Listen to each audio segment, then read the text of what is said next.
우리 꼭 들어가기를 간절히 소망합니다. 오늘 오니까 좌우에 뭐가 붙어 있죠? 없던 게 붙어 있습니다. 저기 제가 볼 때 우리 여러분들 보기 왼쪽에는 우리 새순교회 구호입니다. 구호. 한번 큰 소리로 읽어볼까요? 자, 시작. 오직 믿음으로 오직 전도하는 교회, 오직 선교하는 새순교회. 할렐루야. 아멘. 저 구호가 어떻게 나왔을까요? 그냥 나왔을까요? 책 봤을까요? 제가 지지난주인가 자전거를 타고 동네를 쭉 돌았습니다. 뒤에는 전도지하고 전도용품 들고 이렇게 쭉 만나는 분들한테 얘기를 하면서 이렇게 쭉 가는데 문득 동네를 보면서 제 마음에 이런 감동이 들었습니다. 내가 새순교에서 사역하는 사역의 성격이 뭔가? 어디에다가 집중을 줘야 되는가? 늘 고민했거든요. 그냥 교회에 십자가 세워졌는데 예배 불 안 꺼지게 그것만 하면 될까? 그럼 어떻게 하면 될까? 문득 하나님 주신 마음이 여기 선교지네. 선교지다. 맞네. 선교지다. 제 사역의 방향이 잡혔습니다. 여기서 새순교의 사역의 성격이 정해진 겁니다. 제가 많은 갈등, 나름대로 이 갭 사이에서 한 1년 정도 고민했어요. 뭐냐? 그동안 제가 사역해오던 그런 교회하고 뭔가 많이 다르고 그 틈바구니에서 제가 이렇게 어디다가 초점을 맞출까 하다가 하나님께서 주신 마음이 선교지네. 선교지. 선교해야 되네. 전도해야 되네. 그러니까 여기서 사역할 때 예배도 드리고 뭐도 하지만 이 우리 새순교회의 방향은 선교하는 교회가 되는구나. 선교가 비행기 타고 멀리 가야 선교가 아닙니다. 이곳에 여러분들이 선교사입니다. 여러분 가정에서 여러분들이 선교사입니다. 여러분들 마을, 여러분들의 구역에서 여러분들이 선교사입니다. 우리 새순교회는 이제 오직 믿음으로, 왜 믿음이 아니고서는 전도할 수 있습니까? 못합니다. 상황 무슨 전도를 합니까? 믿음이 없어서는 선교 못합니다. 믿음이 든든하게 바탕이 되어져서 그렇구나. 하나님이 우리 새순교회를 여기 선교사로 파송했구나. 그러면 새순교회 성도들은 뭡니까? 저는 뭡니까? 선교사입니다. 선교사. 여러분 직장에서 여러분 만나는 모든 영혼들에게 복음을 전하는 선교사구나. 내가 선교해야 되는구나. 여기가 선교지구나. 하나님 그런 마음을 주셨습니다. 그래서 우리 새순교회는요, 기존의 교회들처럼, 기존에 진주에 제가 사역했던 교회들처럼 성도들 가만히 있으면 몇백 명 돼가지고 거기서 사람들 오고 이런 게 아니라 우리가 적극적으로 발을 뻗고 나서가지고 복음을 전하는 것. 초대 예루살렘 교회들처럼 핍박 가운데서도 복음을 전하는 그런 선교하는 교회로 새롭게 탈바꿈하기를 주님으로 축복합니다. 여러분 이제 이 생각 덩어리 있죠. 여기에 있는 생각의 덩어리를 바꾸십시오. 그냥 주일 되면 예배만 드리고 왔다 갔다 하는 그거 싹 집어치우시고요. 우리 교회는 선교하는 교회고 나는 선교사구나. 선교사가 해야 될 게 뭡니까? 입을 벌려서 복음을 전하는 겁니다. 예수 안 믿는 사람, 예수를 모르는 사람, 창조주 하나님이 계십니다. 예수 그리스도를 믿으셔야 됩니다.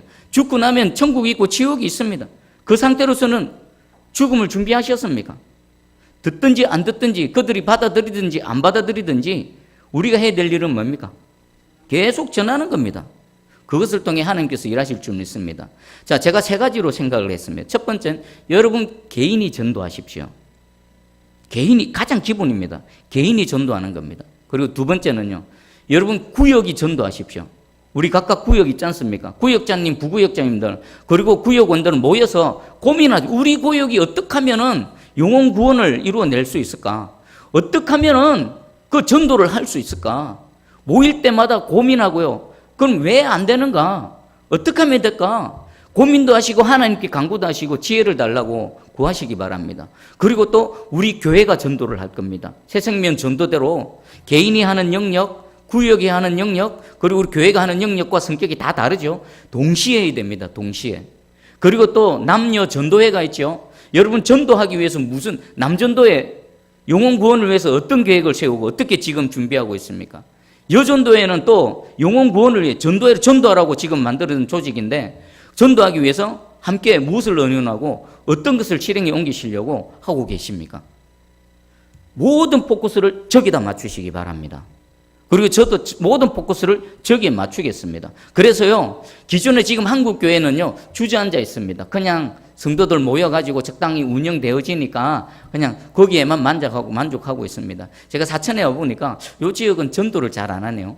그래도 진주 지역은 교회마다 전도를 막 합니다. 근데 사천은 제가 못 마주쳐서 그런지 몰라도 사천읍이나 이쪽 저쪽에도 전도하는 교회가 별로 없습니다. 우리가 일어나십시다. 우리 새순교회가 사천을 품고 사천을 담당하는 그 전도하는 교회, 선교하는 교회로 다시 일어나기를 주님의 이름 축복합니다. 그래서 우리 표도 저기 붙여놨죠. 표요 제가 1 하면 읽어보시기 바랍니다. 1. 에헤이 참 크고 또렷하게 내 이 잠자는 영혼이 깨어나게. 자 다시 1. 5. 3. 아멘. 2019년도에 하나님께서 들어주실 줄 믿습니다. 그래서 제가 얼마 전에 성도 300명 했는데 바꿨습니다. 성도 500명입니다. 500명. 500명 해가지고 하나님 앞에 한번 할 수 있는 모든 지역, 우리가 갈 수 있는 모든 데, 하여튼 개인이 전도하고 구역이 전도하고 교회가 전도하고 또 저는 저대로서 목사로서 또 제 나름대로 또 전도하고 그래가지고 하나님께서 기뻐하시는 교회, 이 시대에 모두가 다 주저앉아 있지만 우리 교회는 영혼 구원을 위해서 모든 포커스를 영혼 구원 전도를 위해서 새롭게 일어나는, 그래서 마지막 때에 크게 쓰임받는 그런 교회 되기를 주님의 이름으로 축복합니다. 여러분 못하고 저는 못해도 하나님 하시면 됩니다. 하나님 하시면 이것보다 더 크게 될 줄 믿습니다. 여러분 수영로 교회가 예전에 어떤 분이 그 예배에 참석했답니다. 그때 보니까 수영로교회 이제 초창기라서 성도들 400명 정도밖에 안 되는데 그때 담임 목사님께서 예배를 인도하시면서 성도들에게 선포하기를 몇 명 두고 함께 선포했을까요? 기도하고 400명입니다. 400명. 3,000명을 선포하신 3,000명. 400명일 때 3,000명을 선포하고 기도하고 도전했더니 지금은 3만 명도 훨씬 넘죠. 하나님 하시면 됩니다. 환경 보면요, 우리 곤양이 조그만한데 이래 환경 보면 아무것도 못합니다. 그럴수록 누구를 봐야 됩니까? 주를 바라보는 겁니다. 주를 바라보는. 그냥 인간적으로 할 수 있는 거 그거 아무나 다 하죠. 그러면 그게 하나님이 하신 게 아니지 않습니까? 내가 한 거고 여러분이 한 거고 인간이 한 거 아닙니까? 그럼 하나님 영광 못 받으시죠. 안 되는 거, 완전히 끝장 얘기하면 웃는 거, 꿈도 꾸지 마라, 꿈도 야무지다 하는 거, 그거 꿈꾸고 나갔을 때 될 때 누가 영광 받습니까? 하나님 영광 받습니다. 지금 하나님 영광 받으실 모든 준비가 다 되어져 있습니다. 다 세팅되어져 있습니다. 지금 이 상태에서 저게 이루어지면요, 우리가 높아지는 게 아니라 누가 높아집니까? 하나님이 높아지는 겁니다. 그걸 바라보시면서 함께 꿈꾸고 도전하며 나가는 우리 모두 되기를 축복합니다. 아멘. 자, 오늘부터 우리 오후 예배는 요한 1서를 한번 살펴보겠습니다. 요한 1서. 자, 요한 1서의 저자는 누굴까요? 사도 요한입니다. 사도 요한. 그리고 이 지금 사도 요한 1서가 요한 1서가 기록되어질 때가 AD 95년 정도입니다. 그러면 예수님이 돌아가시고 난 이후에 한 몇 년 정도 지났습니까? 한 60년쯤 지났죠. 60년쯤 지난 상태입니다. 그리고 지금 예수님의 제자 중에서 누구만 살아남았을까요? 지금 요한만 살아남아요. 다 순교당했습니다. 다 순교당하고 유일하게 사도 요한만 살아남았죠. 그리고 이 요한 1서가 쓰여질 시점은요, 요한 사도가 에베소 중심으로 이렇게 사역을 했습니다. 에베소를 중점으로 해가지고 주변 소아시아 지역을 사역을 했는데, 밤모섬으로 그 도미티안 황제에 의해서 밤모섬으로 이렇게 유배 가기 직전에 쓰여진 글이 바로 이 요한 1서입니다. 요한 1서의 내용은요, 세 가지로 요약할 수가 있습니다. 첫 번째는 참된 성도는 어떤 성도인가? 우리 믿음의 내용이 뭔가? 진짜 육신을 입고 이 땅에 오신 예수 그리스도를 믿는 사람, 그 사람이 진짜 믿는 사람이다. 왜 이것을 강조했느냐? 당시에는 예수님이 돌아가시고 60년밖에 안 됐으니까 예수님이 누구신가에 대한 정확한 신학적 정립이 되어지지 않았던 상태입니다. 어떤 사람은 예수님의 신성을 너무 강조합니다. 예수님은 하나님이시다. 맞습니다. 근데 신성을 너무 강조해버리면 뭐가 약화됩니까?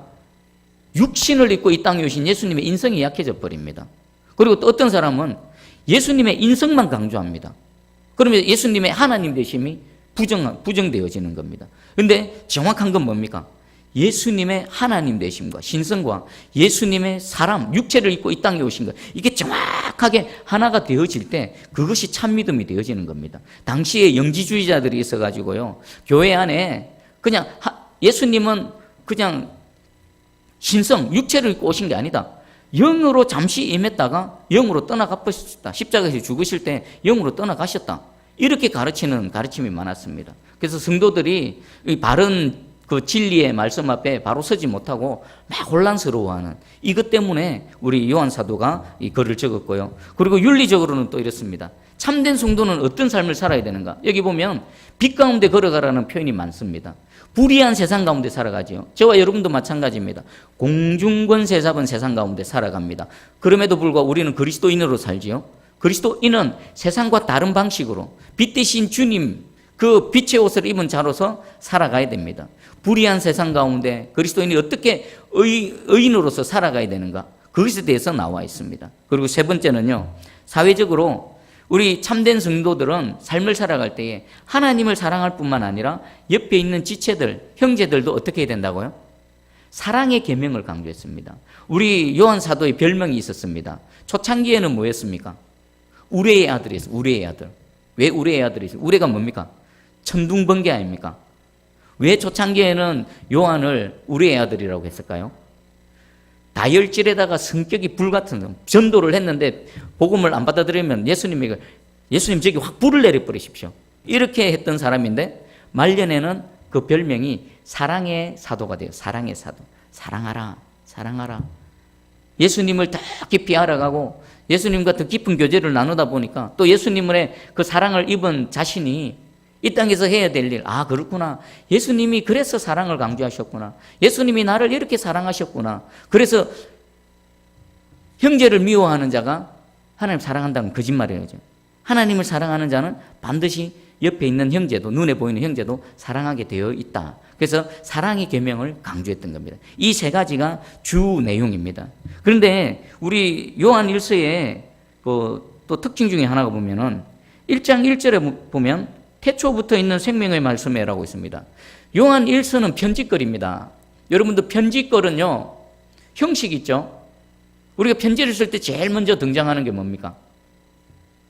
인사말이지요. 우리가 카톡을 보내도 제일 먼저 다짜고짜 본론 얘기 안 하죠. 샬롬, 안녕하세요, 할렐루야, 잘 지내십니까, 반갑습니까 해놔놓고 본론에 들어가지 않습니까? 그런데 요한 1서는 그게 없습니다. 바로 태초부터 있는 생명의 말씀, 누구를 말씀합니까? 예수 그리스도를 증거하고 있는 겁니다. 그럼 이 글을 적을 때 이 요한 사도의 마음 어떻습니까? 진리 가운데 머물지 못하고 교회 안에 있는 거짓 교사들, 영지주의자들에 의해서 농락당하고 있는 그 교회와 성도들을 지키고자 하는 안타까운 마음이 담겨져 있습니다. 그래서 바로 그냥 본론으로 들어간 겁니다. 얼마나 다급했으면. 그리고 지금 자신도 나머지 제자들은 다 순교당했죠. 그럼 요한 사도는 스스로 어떤 마음일까요? 나도 언젠가는 저 길을 갈 건데, 그리고 지금 요한 사도는요, 지금 아주 연로한 나이입니다. 94세에 주의 품으로 갔는데 못되긴 못돼도 한 80 후반, 90 초반은 됐겠죠. 그러니까 이제 순교를 당하지 않더라도 자연사해도 주님 품으로 갈 날이 얼마 남지 않았는데, 이 땅에 있는 교회와 성도들을 보니까 예수님이 누구신가에 대해서 정확하게 바른 진리 안에 머물지 못하고, 또 교회 안에는 거짓 교사들이 막 이렇게 득세를 하는 그 모습을 보면서 너무나 마음이 다급하고 급해서 지금 곧바로 태초부터 있는 생명의 말씀이라 전하고 있습니다. 여러분들 요한 1서를 이제 쭉 살펴봅니다. 1, 2, 3서까지 다 볼 겁니다. 볼 때에 이 요한 사도가 안타깝게 전하는 이 메시지, 예수님이 누구신가, 그리고 예수 그리스도를 믿는 나는 어떤 빛된 삶을 살아갈 것인가, 그리고 우리에게 주신 이 사랑의 계명을 어떻게 실천해 나갈 것인가, 다시금 다짐하면서 이 요한 사도가 하늘에서 봤을 때, 새순교회, 그리고 새순교회 성도들이 내가 보낸 이 편지를 통해서 은혜 받고 변화되어지고 있구나, 흡족하게 미소 짓는 그런 은혜가 있기를 축복합니다. 아멘. 자, 우리 1절 한번 같이 읽어보겠습니다. 1절 시작. 태초부터 있는 생명의 말씀에 관하여는 우리가 들은 바요, 눈으로 본 바요, 자세히 보고 우리의 손으로 만진 바라. 아멘. 태초부터 있는 생명의 말씀 바로 예수 그리스도십니다. 그리고 요한복음 1장 1절에는 비슷한 표현을 합니다. 태초에 말씀이 계시니라. 그럼 요한복음 1장 1절에서는 태초에, 영어로 하면 in the beginning, 그리고 지금 요한일서 1장 1절에는 태초부터라고 말합니다. 무슨 차이가 있을까요? 태초부터. 요한복음에서는 태초에라고 했는데 태초에는 뭡니까? 그 창조 사역이 이루어질 그때에라고 말하고, 태초부터라는 것은 그때부터 시작해서 지금까지라는 겁니다. 그때부터 지금까지 생명의 말씀이 있었다. 그러면 지금 이 1절 말씀을 통해 요한 사도가 말하고 싶은 건 뭡니까? 이 우리의 생명의 말씀 되시는 예수 그리스도, 이분은 태초에 계셨을 뿐만 아니라 그때로부터 해서 지금까지 계속 함께, 우리와 함께 계시다라는 것입니다. 육신을 입고 이 땅에 오셨을 뿐만 아니라 지금 또한 승천하셔서 하나님 우편에 계시지만 지금도 여전히 그분은 살아 계시다라는 것입니다. 태초부터 지금까지 계시다. 왜 이렇게 얘기했을까요? 예수님의 존재를 부인한 자들이 분명히 있었거든요. 예수님의 재림을 부인하는 자들 뿐만 아니라 예수 그리스도의 하나님 되심을 부인하는 자들이 있었다는 겁니다. 그래서 예수님의 하나님 되심을 강조하기 위해서 태초부터 있었던 생명의 말씀, 그리고 또 말합니다. 우리가 들었고 봤고 자세히 봤고 만져봤다. 만져봤다. 이 말을 할 수 있는 사람은요, 예수님의 제자들과 몇몇 안 되는 예수님 당시에 예수님과 동행했던 몇 사람뿐입니다. 그럼 사도 요한, 지금 유일하게 남아있는 사도입니다. 나머지 사도들은 다 순교당했습니다. 내가 직접 그 생명의 말씀을 들었고, 그리고 보았고, 그리고 자세히 봤고 만져봤다. 듣고 보고는 당연한 거고, 또 자세히 보고라는 말을 한 번 더 강조합니다. 이건 뭘까요? 요한 사도가 예수님과 함께하고 있을 때에 예수님이 수많은 일들을 하셨죠. 그리고 수많은 말씀들을 하셨습니다. 그 예수님과 동행할 때 사도 요한이 예수님이 하시는 말씀을 그냥 흘려들은 게 아니라 자세히 들었다는 겁니다. 저분이 지금 무슨 말씀을 하지? 비록 못 알아듣는 경우도 많았죠. 그죠? 예수님 계속 반복했는데 십자가와 부활에 대해서 못 알아듣는 경우도 있었지만, 그럼에도 불구하고 이 사도 요한은 예수님이 하시는 말씀을 유심히 들었다는 겁니다. 가슴에 담아뒀다는 겁니다. 그리고 사역을 하시면서 예수님이 행하셨던 모든 일들을 가만히 봤습니다. 무리를 걸어오시는 예수님, 와, 저분이 진짜 예수님인가? 아니, 어떻게 사람이 무리를 걸어오지? 저분 하나님이시네. 죽은 자를 살리실 때에 어떻게 저런 일이 일어나지? 놀란 가슴으로 예수님 뒤편에서 그것을 뚜렷하게 쳐다봤다는 겁니다. 일거수일투족. 예수님이 말씀하시는 한 말씀 한 말씀도 놓치지 않고 다 주의 깊게 기억했다가, 그리고 지금 주님이 진짜구나, 주님이 진짜 하나님이시구나, 주님이 하신 말씀이 모두가 다 참이구나 라는 것을 깨달아 알고 지금 외치고 있는 겁니다. 지금 왜 그러면 나는 들었고 봤고 자세히 보고 손으로 만졌다라고 지금 강조하고 있을까요? 손으로 만진 거는 특별히 무엇을 얘기할까요? 이 손으로 만진다는 문지르다라는 거죠. 손으로 이렇게 문질러 보는 것. 어떤 사건을 지금 떠올리면서 이 말을 할까요? 부활하신 주님이, 그 부활하신 주님에 대한 소식을 들었습니다. 못 믿었습니다. 그래서 예수님께서 찾아가셨죠. 보이시면서 만져봐라, 만져보고 믿어라. 그랬을 때에 어쩌면 요한이 직접 그 주님의 못자국 난 손을 만져봤을 수도 있다는 겁니다. 그 구멍난 손을 만져보면서 우리 주님, 내가 만져봤다. 너희들이 인정하지 않는, 너희들이 믿지 않는 부활하신 예수님을 내가 손으로 문질러 봤다. 내가 직접 그렇게 했다. 내가 바로 그 장본인이고 내가 그 증인이다 라고 지금 외치고 있는 겁니다. 여러분들은 요한 1서 1장 1절에 태초부터 있는, 그때부터 계셨고 그때부터 사역하셨고 지금도 함께 하시고 지금 이 자리에 이곳에 그분이 계신 줄 믿습니다. 이곳에 계셔서 우리에게 생명을 불어넣어 주시고 우리에게 산소망이 되어 주시고 우리를 어둠 가운데 건져 주시고 여러분들 삶의 환경에 어지럽고 눈물 짓고 하는 그 모든 곳에서부터 직접 우리를 붙잡아 건져내시는 우리의 하나님이신 줄 믿으시기 바랍니다. 그리고 지금 제가 이걸 어떻게 뭐 예를 들까 고민을 해봤는데, 여러분 혹시 손가락 접기 게임 아십니까? 손가락 접기 게임. 자, 해볼까요? 안경 쓴 손가락 한번 펴보세요. 5개. 안경 쓴 사람 접어. 접으십시오. 입술에 립스틱 한 사람 접어. 뭐 예를 들면 이런 겁니다. 그럼 됐습니다. 여러분, 지금 요한 사도는 뭐 하는 겁니까? 바로 이 게임 하는 겁니다. 예수님 안 본 사람 접어. 지금 교회 안에서 떠들고 있는 거짓 교사들 있죠. 자기가 막 진리를 알고 예수 그리스도를 가르친다고 내가 옳다라고 하는 사람들 앞에 야, 다 나와 이래가지고 예수님 본 사람 안 본 사람 접어. 접습니다. 그리고 예수님으로 직접 안 들은 사람 접어. 떠들은 사람들 접습니다. 그리고 예수님이 하시는 거 뭐 눈으로 안 본 거, 예수님 풍랑위에 걸어오시는 거 안 본 사람 접어. 그리고 마지막에 예수님 부활하신 모습 그 손가락에 만져보지 않은 사람 다 접어. 깨갱하는 깨갱. 이 앞에서 거짓 교사들, 영지주의자들, 헛된 것들로 성도들을 요란하게 하는 모든 자들을 다 접게 만드는 겁니다. 우리는 이 바른 진리 가운데 서 계시기를 주님의 이름으로 축복합니다. 그리고 2절에 우리 2절 읽어봅니다. 2절 시작. 이 생명이 나타내신 바 된지라 이 영원한 생명을 우리가 보았고 정언하여 너희에게 전하노니 이는 아버지와 함께 계시다가 우리에게 나타내신 바 된 이시니라. 아멘. 이 생명의 말씀이 태초부터 지금까지 계셨던 그 생명의 말씀이 나타났다. 그것이 어떻게 우리에게 나타났습니까? 육신을 입고 이 땅에 오신 예수 그리스도로 나타났던 겁니다. 그 예수 그리스도를, 그 영원한 생명을 우리가 봤다. 그리고 우리가 증언하고 있고 너희에게 전했다. 이 요한 사도가 보고 듣고 만지고 전한 이 예수 그리스도가 오늘 우리가 예배드리고 저와 여러분들이 믿고 섬기는 바로 생명 되시는 그분이심을 확실히 믿으시기 바랍니다. 여기 보면은 우리와 너희가 나옵니다. 우리가 나오는데 우리는 바로 이 제자들과 예수님을 직접 본 사람들입니다. 그러면 너희는 어떤 사람들입니까? 생전에 예수님을 보지 못하고 귀로만 듣고 믿는 자들이겠죠. 바로 저와 여러분들이 여기에 해당되어지는 겁니다. 여러분들, 우리는 절대로 여기에 우리가 되어질 수 없습니다.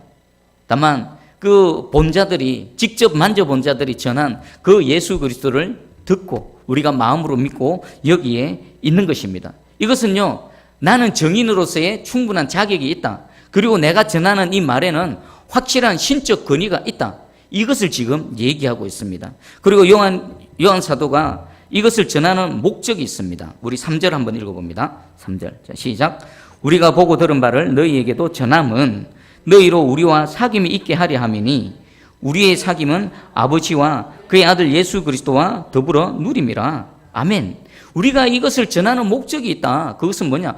우리가 예수 그리스도와 사귐이 있는데 이 사귐 가운데 너희도 동참하기 위함이다. 여러분, 하나님과의 사귐이 뭘까요? 이 복음이 우리에게 전해지기 전까지는요, 우리는 하나님으로부터 완전히 단절되어 있던 자입니다. 하나님과 아무런 상관이 없던 자들입니다. 하나님 나라에서 외인이었습니다. 하나님 나라에 분깃이 아무것도 없던 자들입니다. 그런 우리들에게 이 생명 되시는 이 예수 그리스도를 전함을 통해서 하나님과 사귐이 있게 하기 위한다. 여러분들, 하나님과 사귀는 게 뭡니까? 남녀가 교제하고 뭐 친구를 사귀고 뭐 이런 거 사귐이 되겠죠. 여러분, 하나님과 사귐이 있으십니까? 자신을 돌아봐 보십시오.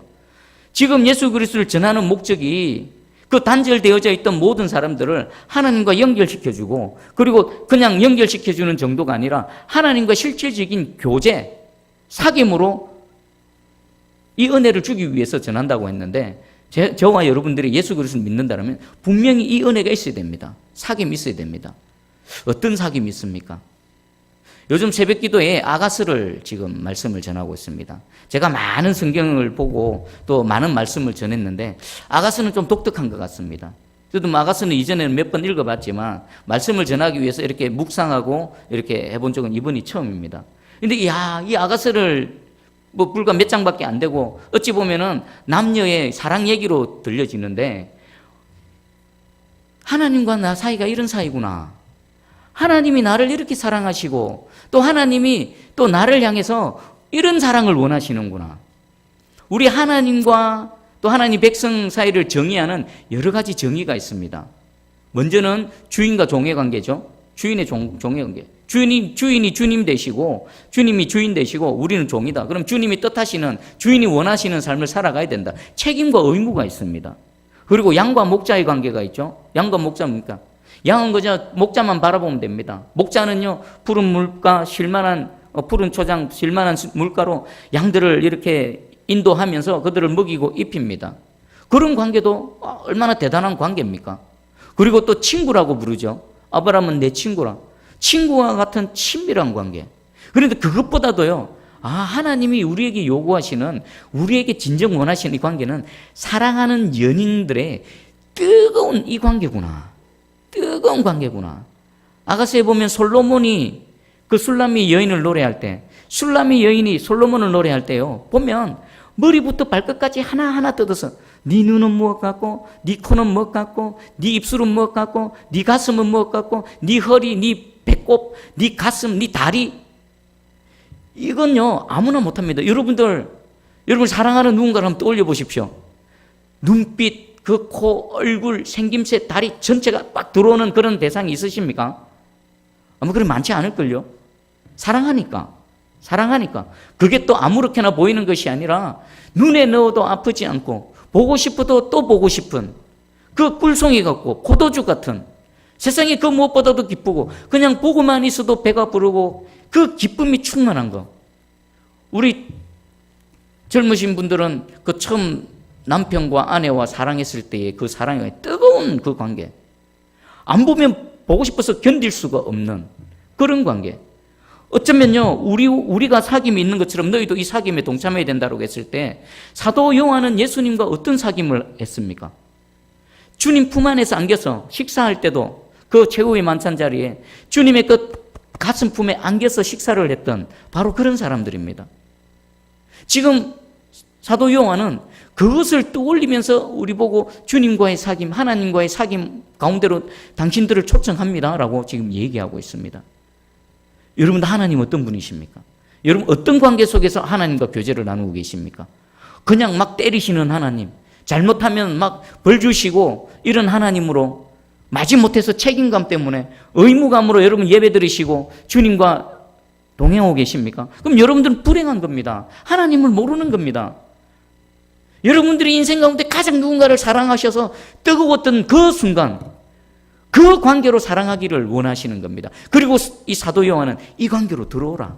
우리가 이걸 누리고 있다. 이런 하나님과의 친밀한 교제도 당신들이 누려야 된다 라고 말하고 있습니다. 그리고 마지막 4절입니다. 우리가 이것을 쓰면 우리의 기쁨이 충만하게 하려 함이라. 이 기쁨은요, 세상이 줄 수 있는 기쁨이 아닙니다. 세상이 돈 잘 벌어서 얻는 기쁨, 뭐 맛있는 거 먹어서 얻는 기쁨, 뭐 좋은 데 여행 가서 얻는 기쁨, 이거하고는 차원이 다른 겁니다. 창조주 하나님을 피조물이 만났을 때에, 죄인이 구원자 하나님을 만났을 때에 아무에게도 소망이 없고 어디에도 희망이 없는데 나를 건져주시는 그 소망 되시는 그 하나님을 만났을 때에 할렐루야 할렐루야 기뻐 찬양하는 이 기쁨, 이건 세상이 줄 수 없는 기쁨입니다. 오직 하나님만이 주실 수 있는 이 기쁨, 하나님 안에서만 누릴 수 있는 이 기쁨, 주님, 이 기쁨을 우리에게 허락하여 주시옵소서. 주님, 이 사귐, 이 친밀한 사귐, 부부가 살과 살을 맞대면서 그 세밀한 은밀한 부분까지 다 보고 그것을 사랑하고 어루만지는 이 주님과의 친밀한 사귐이 회복되어질 수 있도록 주여 은총을 베풀어 주시옵소서. 이 사귐으로 우리를 초대하고 있고요, 이 기쁨 가운데로 우리를 초대하고 있습니다. 만약에 여러분들이 지금 예수 그리스도를 믿는 믿음으로 신앙생활을 하는데 이것을 못 누린다, 그러면 어쩌면 제일 중요한 걸 놓치고 있을 수 있습니다. 주의 몸된 교회를 섬기며 여러 직분자로서 이것도 하고 저것도 하는데 내게 기쁨이 없다, 그냥 마지못해 막 억지로 한다. 여러분들 이 기쁨과 주님과의 이 친밀한 사귐이 다시 회복되어질 수 있도록 주님의 이름으로 축복합니다. 아멘. 우리 먼저 이 말씀 붙들고 한번 기도하기 원합니다. 우리는 비록 보고 듣고 만져보지는 못했습니다. 하지만 주님 말씀하셨죠.